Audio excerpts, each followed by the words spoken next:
This is a short tutorial on how to automate Grains of Infinity from Ender.io. In order to get Grains of Infinity, you need to burn bedrock with a flint and steel and let it expire naturally. Once it expires, there is a 50-50 chance that you'll get Grains of Infinity.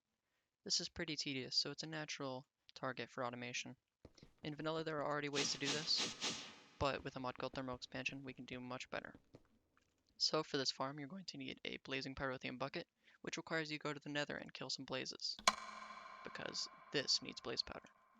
You're also going to need some netherrack, which you can get while you're there. A vacuum of some kind. I'm using the vacuumulator from Thermal Expansion because it's very cheap. And optionally, you can have some storage to hold lots and lots of that good stuff, and a chunk loader in case you want to walk away, which is kind of the whole point of this automation anyway.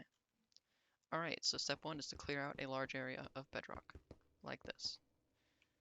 Step 2 is to build a short tower in the middle of it, and place your vacuum on top. Then place your storage on top of that, and your chunk loader on top of it all.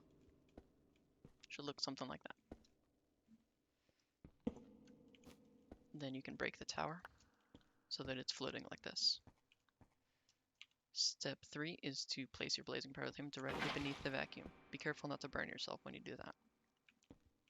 Step 4 is to place the netherrack so it's diagonally touching the pyrotheum but not directly touching it. This will cause the pyrotheum to set the sides of the netherrack on fire, and because we're directly on top of bedrock, it will actually be setting the bedrock on fire. There we go, you can see that fires are starting very quickly. Now be careful, because the netherrack will be set fire on the top as well, but these corner ones are actually a little too far away from the pyrotheum, so they're safe to stand on and watch. Let me switch to the side where the storage actually is, which is this one, and we can wait for a sound.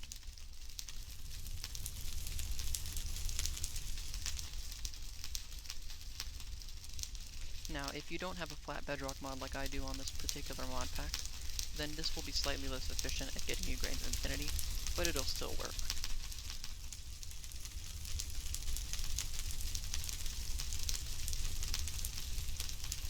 Now, this farm is actually quite fast despite the slow startup time. I typically get about a stack of Grains of Infinity every 10 minutes or so. So you won't have to worry about it, because you'll be spending your time dealing with the other challenges of Ender.io, while this produces the Grains of Infinity for you. And we're still waiting. Ah, there's our first one. And now you'll start to hear them roll in. But this farm is fully operational. You're totally welcome to walk away, go back to your base, and do whatever you feel like up here. And just come back whenever you're ready. Now if you want to access that storage, you might use an ender chest from ender storage or something similar. Or just pipe it out to somewhere that you can actually reach without using a nerd pull tower. But that's about it for this tutorial. Thank you guys for watching.